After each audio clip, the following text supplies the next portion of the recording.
This is a download from BFM 89.9, the business station. Good morning, this is Frida Liu. It's Open for Business. We've got the finalists from the Alliance Bank SME Innovation Challenge. We've been doing this now for 4 years because it's also their 4th year. So we've got two of the finalists here with two very different kinds of businesses. We've got John Hans Ooi from Microbes and Pratip Surya from Golfreserv. I forgot, did I mention my name? I'm Frida Liu. Anyway, little bit before we go on into the different companies, we're just going to start off right now very quickly with John Hans Ooi from Microbes. Tell us a little bit about your company and what you do and who you serve. Hi, my name is John Hans and I'm the founder of Microbes. Microbes helps different organizations manage their organic waste more effectively and efficiently. We do this by providing an enzyme product that helps break down waste into water. And so we help restaurants, shopping malls, factories, wherever there's organic waste, such as sludge, shit, oil, and human waste. Human waste. Okay, that's the word, right? Okay, I know you had a shorter tagline, but we can't use on air, which is clean beep. Anyway, what about you, Pratip Surya, Golfreserv? What do you do? Hi, my name is Pratip and I'm the founder of Golfreserv.com. Golfreserv is an online reservation platform. So we help golfers to book golf at a discounted rate and also fill up the under capacity tee times for golf clubs. So basically, we get more money for the golf clubs and also more savings for golfers. Okay. All right. Now so what I'm going to do is I'll talk to Pratip first and talk a little bit about your business. When you talk about golf, right, and I don't play golf, before we get into that, you come from your background was in electrical and electronic engineering, and you work in polymer engineering. What made you take that leap of faith into golf? Were you a golfer? At beginning, I'm not a golfer, okay, but now I picked up golf and I started to sweat, okay, but I started this because of I was very interested in under capacity booking. Then I went to a lot of mentors in the industry. I spoke to Tan Sri Tony from Asia, I spoke to Kylie from 500 Startups, and a lot of them, and everyone responded like it's a good idea. And once I'm back, then I sent an email to Tony, and then he responded to my email, said that it's a wonderful idea. And that is where I started to, I resigned my job and then I started to venture into the business. Okay, so this company is now 2 years. Yeah. And you've also got funding as well. Yes. So when we started, we only raised like a friends and family round. Okay, then after 1 year of piloting and then 1 year of commercializing, we managed to get like Cradle's seed fund, okay, up to 500,000, and also we also received some funding from Tune Labs incubation, Tune Labs program. So I would say we are still raising fund, but for a different purpose to expand to other regions. Okay, when you talk about the potential of this business, what is the potential of this business? Okay, golf is actually a very niche industry, but a lot of people don't realize it's a multi-billion business. And golf tee times alone can actually generate up to 500 million in Southeast Asia. And in Malaysia is one of the highest, in terms of number of clubs. We have 200 golf clubs in Malaysia.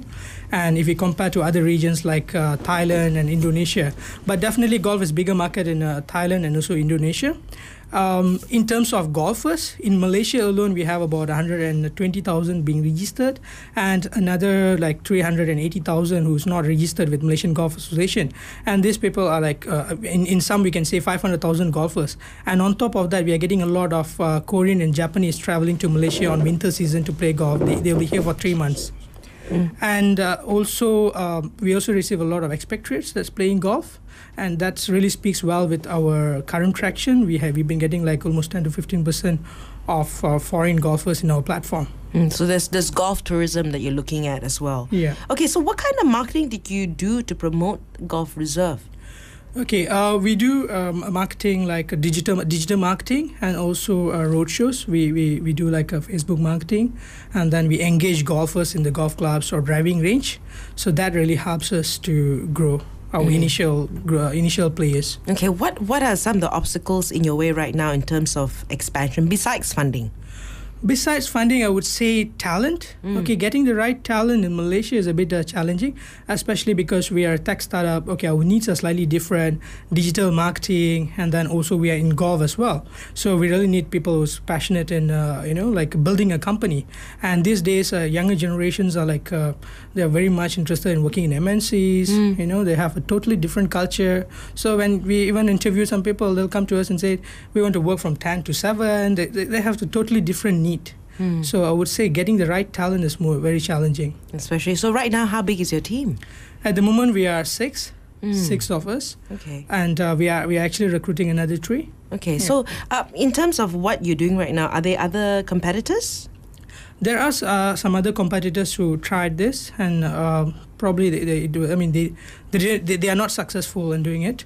I would say our platform is hyper local, and in terms of numbers of golfers, okay, we've been sending more golfers to the clubs. So that is a proven model that we managed to prove to clubs. And a lot of times, this other competitors, they are not proving that concept of golf booking to the golf clubs. So it's back to chicken and egg game. Okay, whether there's a golf clubs in your platform, whether there's a golfers in your platform. So you have to do both at the same time. Yes. Okay, so you're Malaysia's #1 online golf reservation platform in 2 years. But you've got 72 golf courses. Yes, we have 66 courses in Malaysia. That's 1/3 of Malaysian golf courses, and also 6 courses from Indonesia. That is even without us going there. That shows that a lot of foreign courses are also interested in listing out in our platform. And what would you do? What would be your next step of expansion if you won the Alliance Bank SME Innovation Challenge? I would say we will still stick back to our vision where we want to become the regional player. Okay, so if we win this competition, we will span it back to our marketing activities and also expansion especially. And winning this Alliance Bank is really meaningful for us because it validates our business model. Not only for golfers, but also for investors and investors' eyes that we are growing and there's a sustainable business model. Okay, we'll move on to John Hans right now. You were a hotel manager, youngest hotel manager at 22 years, and under the Compass Group. So how did that happen so quickly? I was very fortunate. I had the experience because I started working when I was 16 years old from the bottom up. So I think with that experience, it helped me to relate closer to the to the different workforce in the hotel. And I think that gave me the ability to connect with them and also move up much quicker. Right. And also I had the opportunity to be under the mentorship of different various leaders in the hospitality industry, which helped me to not make the same mistakes that they have done. So basically they make the mistakes for me in that sense. Not to say that I didn't make any mistakes, but it saved a lot of time there. And so I learned very quickly from them and I was able to move up. How did the hotel management, your work there, get change into what you're doing right now? So in the last hotel that I managed in Thailand, what I found was that we were spending an X amount of money to manually desludge the waste, but it was not effective. And so that's why I started to try to go and research and find out how do other people manage their waste effectively. And so there were many different ways which was not good for the environment. They use a lot of chemicals, or they get people to come and manually desludge with the big tanks. But that doesn't solve the problem because that's just a temporary solution. So I chanced upon this current enzyme technology with my partner, and we tried it in the hotel that I manage. And for 9 months, I didn't have to manually desludge. And so I saved a lot of money. And so I said, okay, this is a pain point that I realized that I would be able to solve in various industries where there is organic waste also. Okay, so I left the business. I left the hotel industry and came back to start this business with my elder brother, John Yen. Okay, so this is a B2B space. Yes, Microbes is a B2B. So you're looking at, it can be used in hotels, it can be used where ships, planes. So when we first started Microbes, we went into all the industries that has organic waste, F&Bs, shopping malls, mixed developments, agriculture, slaughterhouses, factories, etc. All of these places has organic waste, but we said we have to focus on this. We have to focus on targeted industries first, in order for us to generate revenue, cash flow that's positive for us to move into these industries.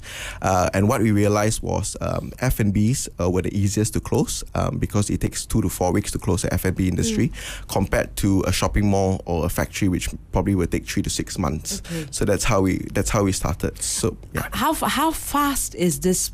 The enzymes, how fast does it work? So, for example, let's say if you are a factory and you have to manually dislodge 4 times a month, so that's once every week. By using our enzyme products, you probably need to only dislodge it once. So that saves a lot of time. That saves a lot of money and also it helps the environment. Basically, our products are all organic. So what it does is it breaks down the organic sludge into water. So that's the ultimate goal, and it breaks it down much faster. Okay, so Yeah. there are other. This is trademarked and proprietary, Yes, right? correct. But there are others as well, enzymes. I've heard of it before. Yes, a lot of them are in the market, but basically our enzymes are in powder form and not the liquid form that you find in the market at the moment. And ours are superior because we have various form of bacteria that can coexist together, compared to the current market, which they use liquid enzymes, probably only 1 or 2 strains of bacteria, and it's not as effective. So there's a difference between liquid and powder. Yes, there is. How so again? Because of the amount of the amount strains? of different the variety of bacteria and enzymes that can coexist together. That's the difference. So for our products, we can have more than 20 different type of bacteria. That breaks it down much faster compared to the enzymes, the liquid enzymes, which probably maybe 1 or 2 strains of bacteria. And how long has Microbes been around? So we've been around for 3 years now, and we're very fortunate to be around to even celebrate after 6 months. I think for any business in that sense. Yeah. So, and in terms of the challenges with Microbes, what would it be? Is it awareness, marketing? I think the main problem would be the lack of knowledge or education in the need for proper responsible waste management. So what we find that from the clients that we have, a lot of them didn't even know that they had to manage their waste properly. Some of them just take the waste and they just chuck it out into the drains, which actually goes into our, it goes back into our environment. So that's the biggest challenge. I think the current mentality in the market is just bottom line. It's all thinking about profits, but no one really thinks about the future.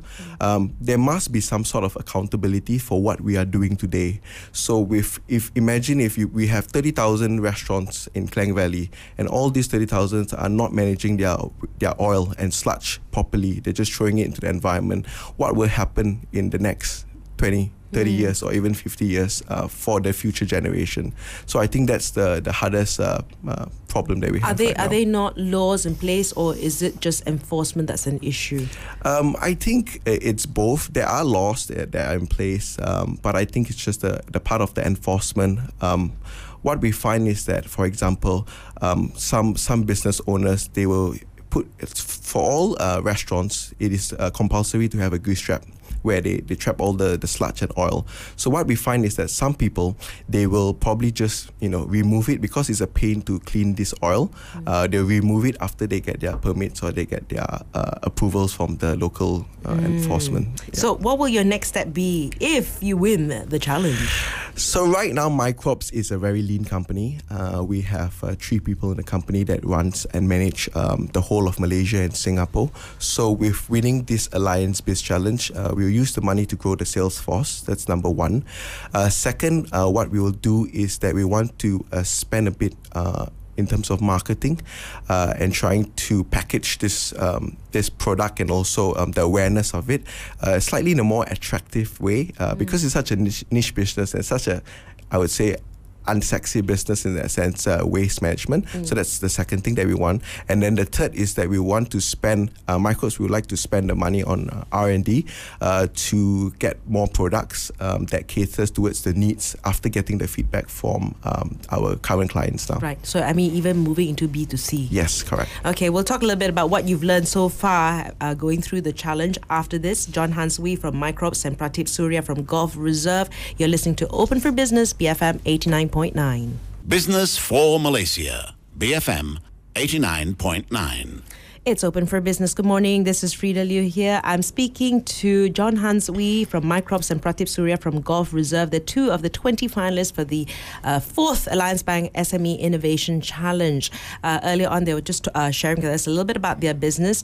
Of course, Golfreserv is about helping you, matching golf clubs to players, and Microbes is basically organic waste management. I'm trying to use the most politically correct words.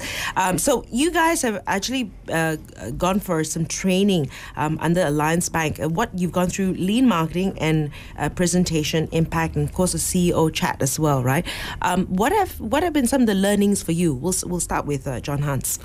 I think with this Alliance Biz Challenge, it has helped me personally in terms of clarity of thought, and also just trying to understand the why that we are doing the business, as it was taught in the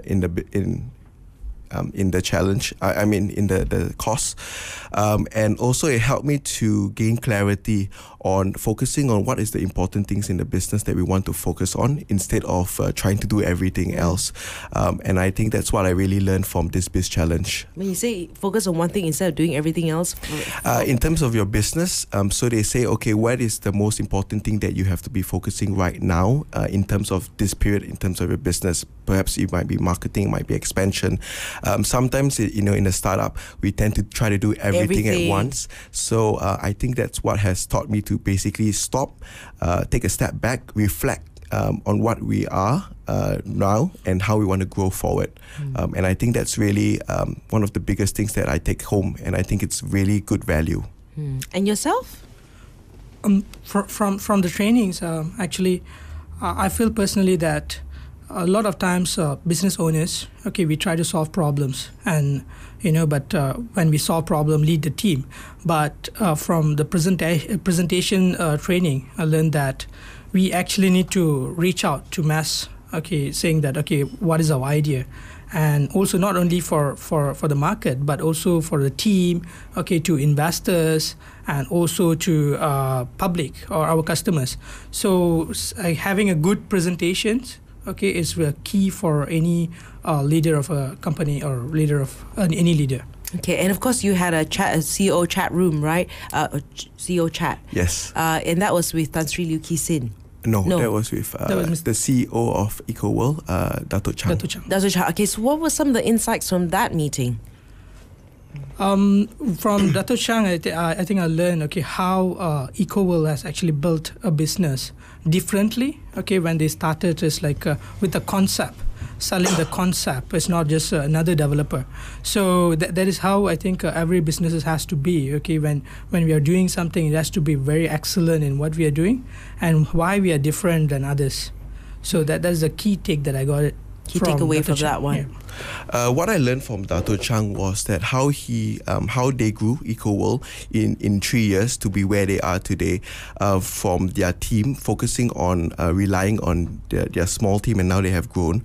But what he mentioned is how that he managed the team so well in terms of providing them the platform, the accountability for them to go out there on their own strength. Letting them go out there and try different various ways on terms of marketing, etc. And basically, they were able to not just order their team in that sense, do this, etc. But he gave them the platform to really just go and expand and find your own potential and in your own various roles. And I think that was something that I took back, because sometimes in small businesses, we tend to, as business owners, we try to control everything. But I feel that with letting go, that's something that sometimes you can gain a lot back from that by letting go. And of course, next couple of weeks, you all also will be going through more training of sort, and then after that, in November, is that in November? Yes. You'll find out whether you'll be in the top 12. Yes. All right. All the best to the both of you. And of course, tomorrow we'll be speaking to two more of the finalists for the Alliance Bank SME Innovation Challenge. I've been speaking to John Hans Wee from Microbes and Pratip Surya from Golfreserv. This is Open for Business, BFM 89.9. Thank you for listening to this podcast. To find more great interviews, go to bfm.my or find us on iTunes. BFM